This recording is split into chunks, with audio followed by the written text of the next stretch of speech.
You go to the bank, you deposit your money. It's not your bank's money, it's still your money.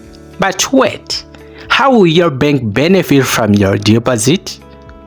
How do banks make money? In this video, I'm gonna break down the required reserves, investments, and interest rates. Let's get started. Before we go down the rabbit hole, let's get a clear understanding of how your deposit at your bank becomes fuel for the economy. The deposit cycle. Let's go to the bank. Imagine you walk into your local branch not to stare at the bankers, but to deposit your hard-earned savings. For you, this is a safe place to store cash. You don't want to be robbed. But for the bank, this is capital. The bank doesn't keep all your cash in the vault. They only keep a tiny fraction ready for the withdrawals.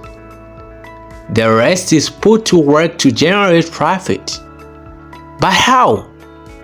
Fractional reserves. What is the required reserve? This is the amount of money a bank must keep as a reserve in order to meet its daily operation. And the central bank determines this amount of money.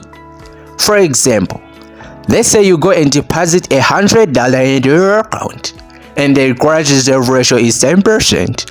That means the required reserve would be a $10 and the excess reserves or the amount available to loan would be a $90. You might ask, how'd my bank turn that $90 into massive growth through smart investment? That is an intriguing question.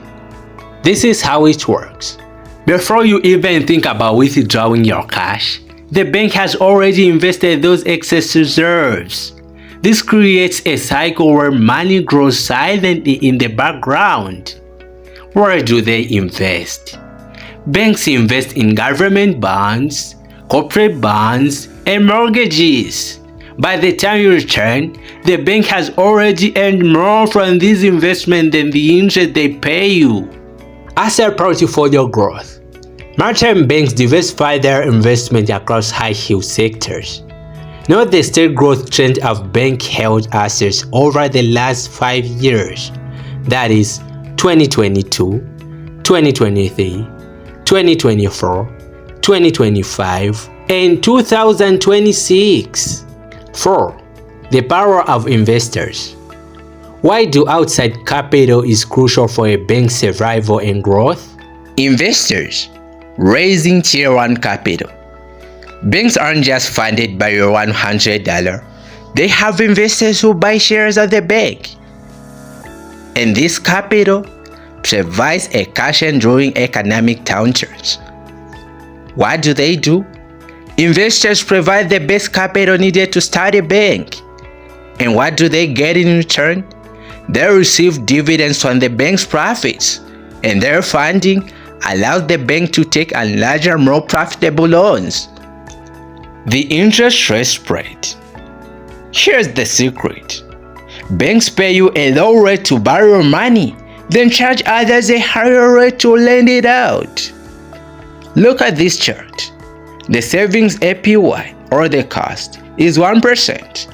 But look at the mortgage rate, 4.5%. The personal loan, 9%.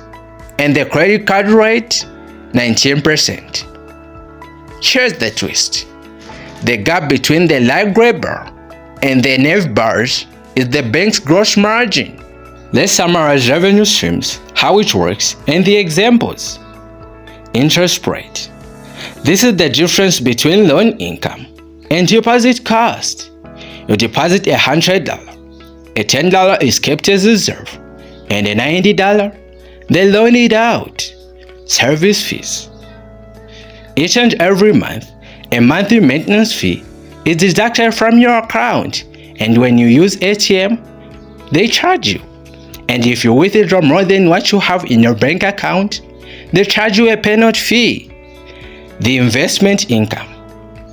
Banks invest in stocks, bonds, and in real estates. The innocent fees. This is a percentage charged to your merchants every time you swipe your card. For example, let's say you visit a store and the pair of shoes is $100. Your bank won't send $100 to your merchant. It will send $98, and the $2 would be kept as a profit.